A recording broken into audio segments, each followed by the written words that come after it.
Informed Choice Radio, episode 513, Adventures in Opting Out with Cait Flanders.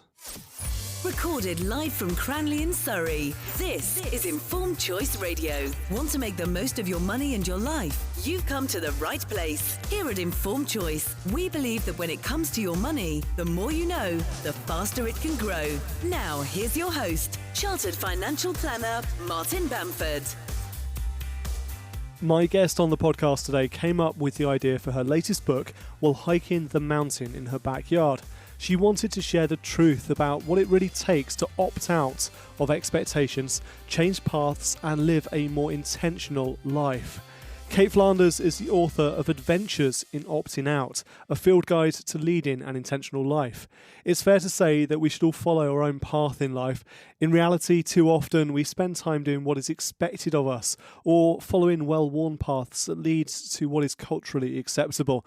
By understanding and then connecting with our values, we can make more conscious decisions and lead a more intentional life. Here's my conversation with Cait Flanders, author of Adventures in Opting Out, in episode 513 of Informed Choice Radio.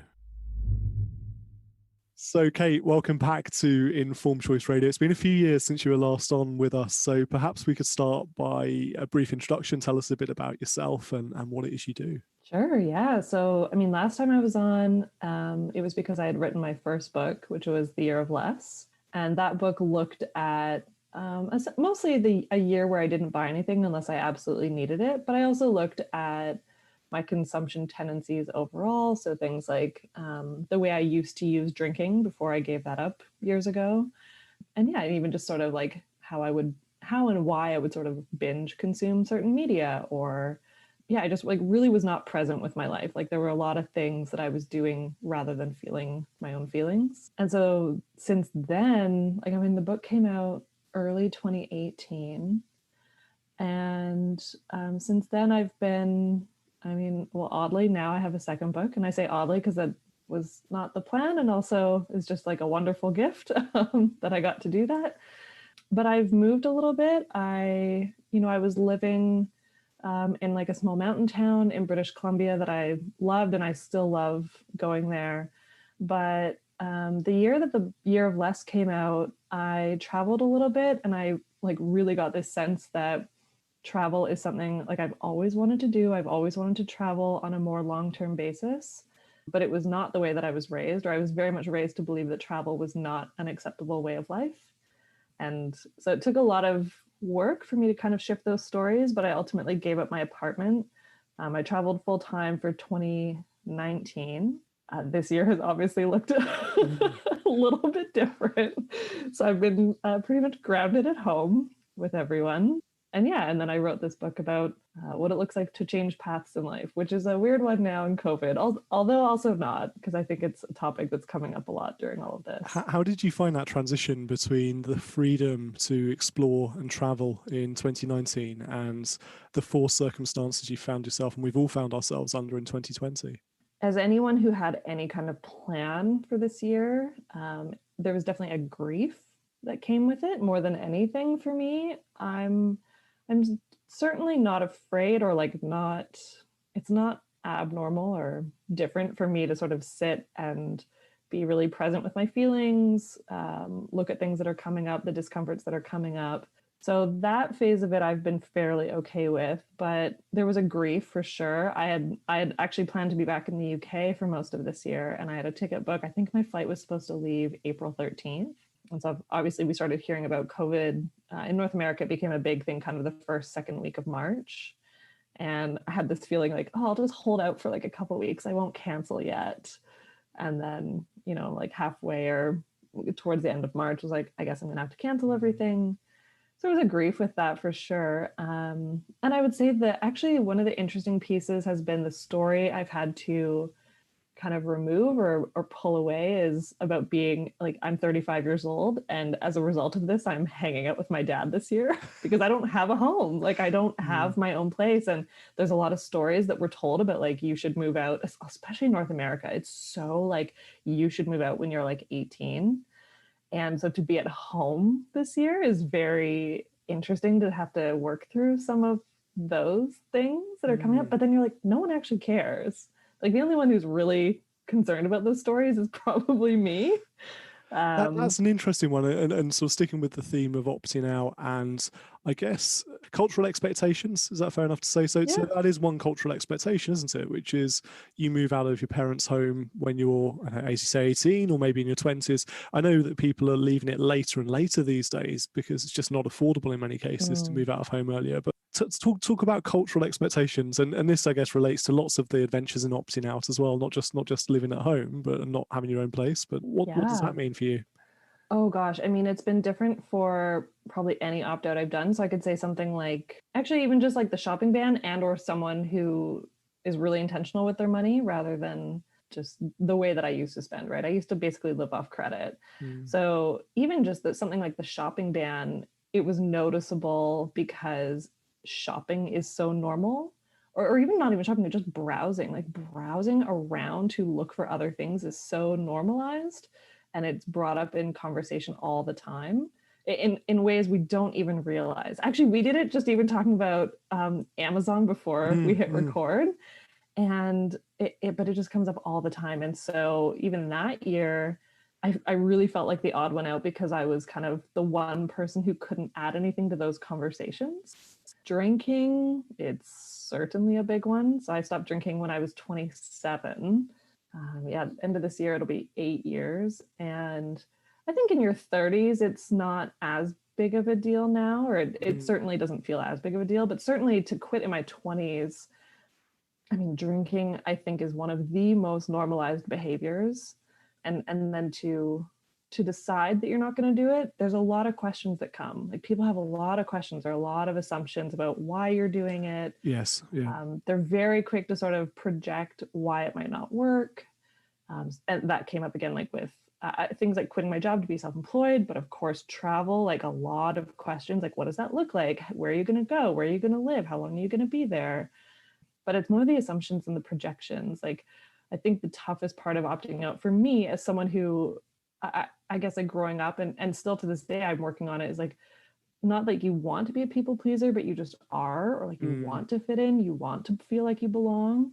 And so to intentionally walk away from something that makes you feel like you belong, it can be really hard when people kind of come up against that. Yeah, I can identify with the drinking one. I gave up drinking when I was 24. So what's that for me now? 17 years. And those first few years, I think a big part of that is it shows up some of the inherent deficiencies in people who continue to drink in your friendship group, and they worry that you'll be judging them and sitting there sober and seeing their behaviour when they're drunk, etc. Whereas at least if you're all in it together, it's not so much of a big thing. But that for me, going against sort of societal expectations and the norms of my friendship group was a really tough one. But as you say, also people make assumptions about why you've made that decision, and I guess that's the same in all of the adventures of opting out that you've gone through. People they tell their own story, don't they? They don't leave it to you to explain why. They make it up in their heads. Yeah, and that's it can be the most troubling thing at first, or it's like kind of confusing thing to figure out how to navigate in your relationships, is when people are throwing, especially concerns, like fears and concerns at you. It can be really hard to either not take it personally, not get defensive, because we then like feel the need to defend our choices, or just not let it get us down in any way. It can be really hard. And it's taken years of me sort of trying to get through some of those conversations, and some have gone better than others. For me to really understand that, like, at the end of the day, people can only see for you as far as they see for themselves. So just meaning that what is coming out of their mouth is literally what they would be telling themselves about that choice. So if they are sharing concerns, fears, projecting things at you, that's what's going on in their head. So it's not actually about you. And it's really hard to take the personalized piece out of it, like you think it's about you, because they are targeting it at you. But it's them. It's like the things that they would say. So even like with drinking, would people used to say things like, don't you miss it? Or things like that. It's like, that's their concern, right? Like, it's like, wouldn't I miss it? It actually has nothing to do with you. That's really interesting, and I hadn't sort of really thought of it like that. And thinking of this from a personal finance perspective, one of the biggest damaging influences on wealth is trying to keep up with the Joneses. It's, yeah, when you see a neighbor buy a new car, you immediately want to go and buy the new car. And there's lots of studies, I think, that show this. People who are marginally wealthier than their peers feel happier and more successful. But it's a relative thing. It's not necessarily the absolute level of wealth you have. It's relative to the environment you're in. So how do you think from a financial perspective, making conscious decisions to opt out of some of the norms in life has sort of had an impact on your life? Yeah, I mean, I can only speak for me personally, because I'm sure in the beginning, if you were to say opt out of one thing, but you didn't opt out of everything else, like if you weren't actually looking at maybe why you were spending on certain things, it'd be very easy to just like pick up another habit, right? Like it'd be very easy to just move on to something else, or like move your money elsewhere. But definitely for me, over like the shopping ban was probably the period obviously where I learned the most about my finances. But in general, I am really not willing to part with money now unless it totally aligns with my values. And so that still means it's not like I spend $0. Like I still spend money, and I buy things now. Like I'll buy books to read, and I don't know, a nice candle or something for the fall. Like there are still things that you buy just because you enjoy them. But that's what it is. And so for me, like I would say the biggest budgetary like line or whatever my biggest line in my budget is obviously travel. Not this year. No. But it is normally. And I get to the end of the year and I have a lot of amazing memories, and I've never regretted anything about the travel that I've done so far. Whereas like when I look back at the way that I used to spend, like there's just so much stuff. Like there was so much stuff in my home. And half the time I couldn't have told you where the rest of it went. So even though I could see the store it went to or the pub or something that it went to, like I couldn't actually tell you what I had or if I really enjoyed it. And that's not true for me now. So at the end of the day, like my spending's probably pretty similar, and I enjoy my life better. I'm just like more content in general. So it's not necessarily about spending less, but it's about spending more intentionally and making sure that you get, derive happiness, pleasure, etc. from the amount you do spend and what you have to spend it on. You mentioned, Cait, your value, spending in line with values. And I think that's a really important thing as well. So how did you go about consciously understanding what your values were and then thinking, well, how do I do things in my life that align well with those? Yeah, I mean, that one I find I have a bit of a different answer than some people. I think, especially in sort of the like, I don't know, coaching or wellness space, there's often this activity that you'll see go around where they're like, here's how to figure out your values. Here's a list of 100 words. Go through and like say, pick out 10 that really stand out to you. And reason I don't love an exercise like that, at least in the beginning, like when you really don't know what your values are at first, is because I find, at least for me, I would always just pick aspirational values. So things that I wanted to value or that I thought I should value, or maybe my family values. And so I just think that those are my values. And so in the end, I would pick those, and then maybe you set goals based on that. But if you're picking aspirational values, your goals actually aren't probably what you want to be doing. They're what you think you should be doing, which then I would never go through with. So it's a little bit more, you definitely have to kind of tap into yourself a bit here. But for me, the way that I have figured out my values is by figuring out more often than not, like what feels wrong. Like I'm living out of alignment in some way. And so even something like knowing I wanted to travel, it was like, I was really at this place where I liked where I was living, but I thought about travel all the time. And whenever I would talk myself out of travel, that didn't feel good. Like, and just, or if friends would ask me to hang out or like, let's plan something 2 or 3 months from now, I just had this sense like, I do not want to be here 3 months from now. I don't want to be here then. So I don't want to make that plan. And the more I can like feel into stuff like that, then I figure out like, what is the thing I actually want to be doing? Like what actually excites me? With something like the shopping ban, it was the same thing. Like I was so out of alignment with what I wanted. I wanted to be someone who knew how to save money. I wanted some savings in the bank. I had never had that until I did that experiment that year. And so for a year, I was debt free, but I was looking at my budget every single month going, I can do better than this. Like this does not feel good. Why am I spending basically all of my money? And then I just decided to try an experiment of spending less. which ultimately now I'm like, yeah, I'm way happier when I'm just not browsing, when I'm not looking around, when I'm just content with what I have and can enjoy that. I mean, looking at some of these adventures and opting out, and we could say they're quite extreme. You know, it's almost, and particularly the shopping ban for a year. A lot of people would look at that and see it as an extreme activity. Do you think it's possible to opt out in moderation? That's not really opting out, is it? But cut back No. rather than opt out. Yeah, honestly, for me, with opting out, I look at it as like if you were to say, can you describe that term? I would say it just means changing paths in life in some way. So it's like a choice that you were making, you decided you're not going to make anymore. And that can be, yeah, as big as something like the shopping ban, or I mean, I don't really encourage everyone to just go and give up their apartment and travel full time, obviously, especially right now. Let's all go live at home. but you honestly, opting out can be something as simple as like, I'm not going to use social media anymore. And like, that doesn't cost money. That doesn't even require a huge drastic shift depending on how you're using it. It could just be that you're not using one app on your phone anymore. But there are concerns that can come with it of like, how am I going to connect with certain people, or what am I going to miss out on, or like whatever the stories are that have been telling you of why you have to stay on. Like, what are the scripts that you're having to change so that you can make that decision? So I really look at it as it can be as big or as small as you want.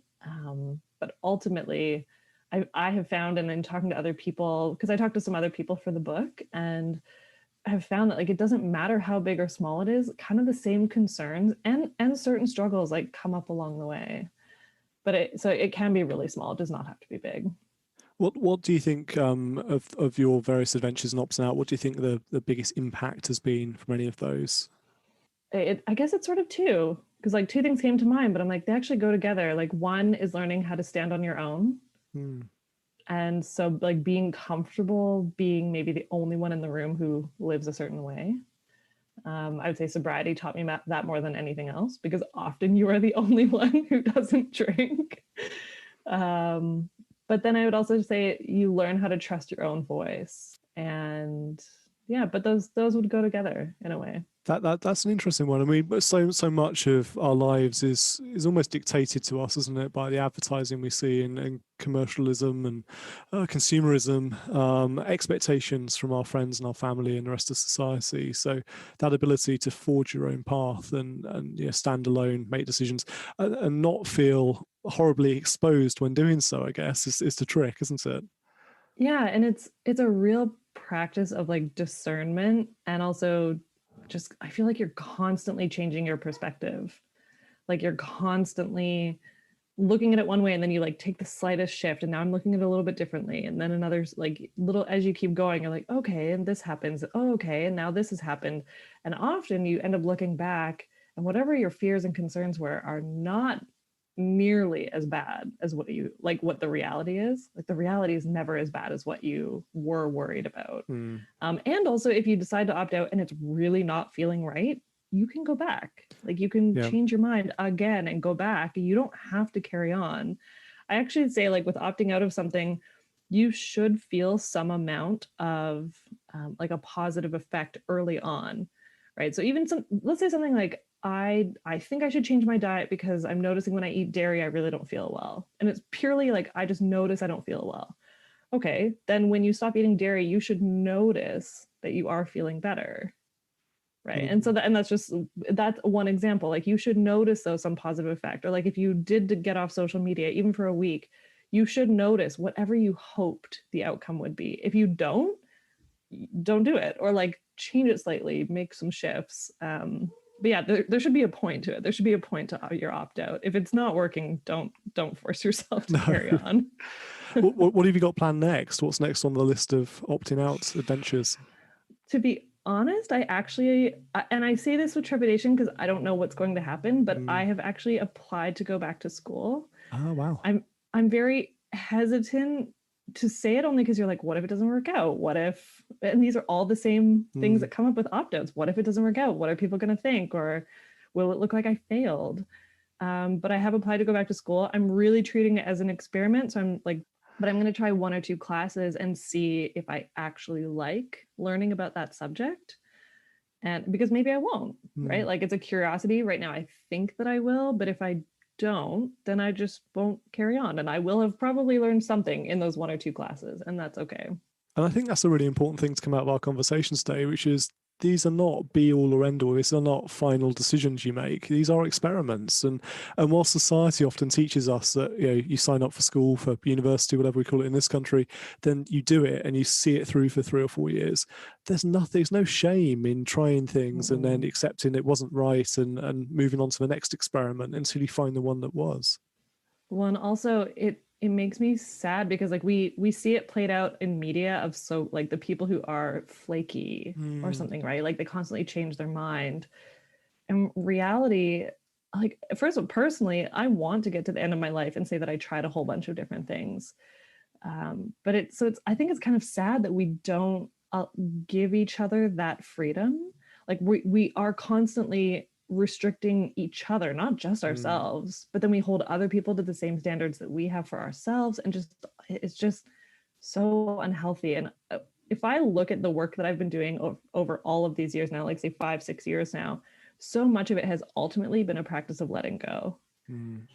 And that's not only of like other people's expectations, but mine too, because I had all kinds of stories, and some of them were passed on, but some of them, like you said, they are from media, from the things that we're consuming. And it's a lot to let go of on your own, but gosh, like if we could just gift it to each other, like what I think about too is imagine how much more confidence we would have if we let ourselves try new things, because even if we did make mistakes and we totally made a mess of it, we would still learn something. Right. And so like how much more confidence would we have that like, hey, I can try something and learn something, and it's okay if I'm like bad at it or I don't want to carry on, but yeah, cool, I tried, I learned a little bit of something new, great. Like what a confidence builder that would be, instead of just like restricting ourselves and others. Cait, it's been lovely to chat to you again. Thanks so much for your time. Before I let you go, where can we find out more about the book and about your work? I mean, really the only place I hang out these days is Instagram. So just at Cait Flanders there. And book is, I think, basically everywhere. Like I'm not in the UK standing in a bookstore, but I think you should be able to find it.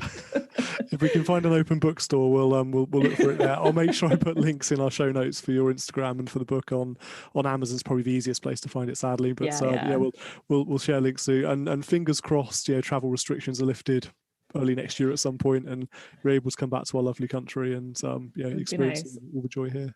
I will bring my masks, and I would love it. Sounds good. Cait, thanks so much for your time. Thank you. Thank you, Cait. We hope you enjoyed today's episode. Do check out our show notes at icradio.co.uk, where you can find useful links, including a link to Cait's new book.